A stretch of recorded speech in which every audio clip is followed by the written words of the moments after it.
আসসালামু আলাইকুম। ডাক্তার লুৎফুর রহমানের উন্নত জীবন থেকে পাঠ করছি। কথার মূল্য, প্রতিজ্ঞা রক্ষা করা অত্যন্ত গুরুত্বপূর্ণ বিষয়টি, যা আমরা বর্তমান সময়ে রক্ষা করি না। মানুষের কথার যে একটা মূল্য আছে, এ কথা যথার্থ ভদ্রলোক ছাড়া তা আর কেউ ঠিক অনুভব করতে পারে না। তুমি কতখানি ভদ্রলোক তা তোমার বাক্যের মূল্য হতে বোঝা যাবে। শ্রীরামের মতো পিতৃসত্য রক্ষা করবার জন্য তুমি বনে না যেতে পারো, কিন্তু প্রতিদিনকার জীবনে তুমি কি তোমার ছোট ছোট বাক্যের মূল্যগুলি রক্ষা করতে পারো না?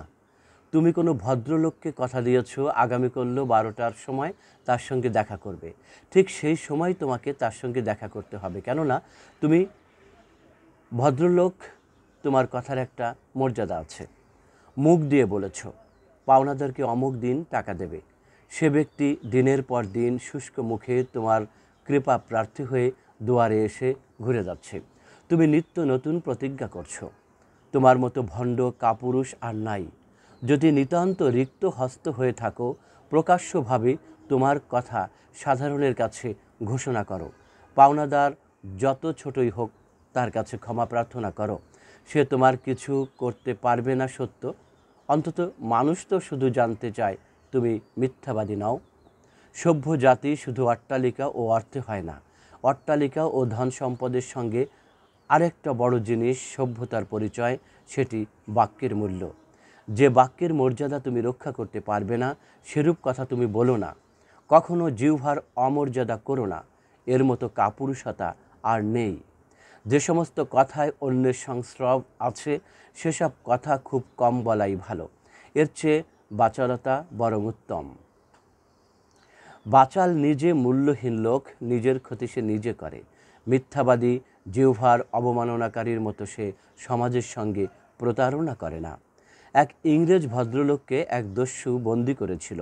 ইংরেজ পুরুষটি দস্যুর দয়া ভিক্ষা করলে দস্যু বলল, যদি বিশ্বাসঘাতকতা না করেন, যদি সরকারকে আমাদের সন্ধান না দেন, তাহলে আপনাকে আপনার বাড়িতে দিয়ে আসতে পারি।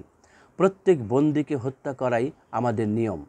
সাহেব প্রতিজ্ঞা করলেন কখনো তিনি দস্যুর অনিষ্ট সাধন করবেন না। দস্যু ইংরেজকে নিয়ে রাত্রে তাঁর বাড়িতে উপস্থিত হলেন। ইংরেজ পুরুষটি গোপনে পুলিশকে সংবাদ দিয়ে দস্যুকে ধরিয়ে দিলেন। বললেন, দস্যুর সঙ্গে প্রতিজ্ঞার কোনো মূল্য নেই। সাহেব কাপুরুষতার পরিচয় দিয়েছিলেন নিশ্চয়ই। কথার মর্যাদা তোমায় রাখতেই হবে। সকল দেশের জ্ঞানী ব্যক্তিগণ তাই অল্প কথা বলেন, অল্প প্রতিজ্ঞা করেন, কাজ করেন অনেক। ধন্যবাদ। আমি রবিউল মাশরাফি। আপনারা এইসব পাঠ, এইসব লেখা শুনে উপকৃত হবেন অবশ্যই।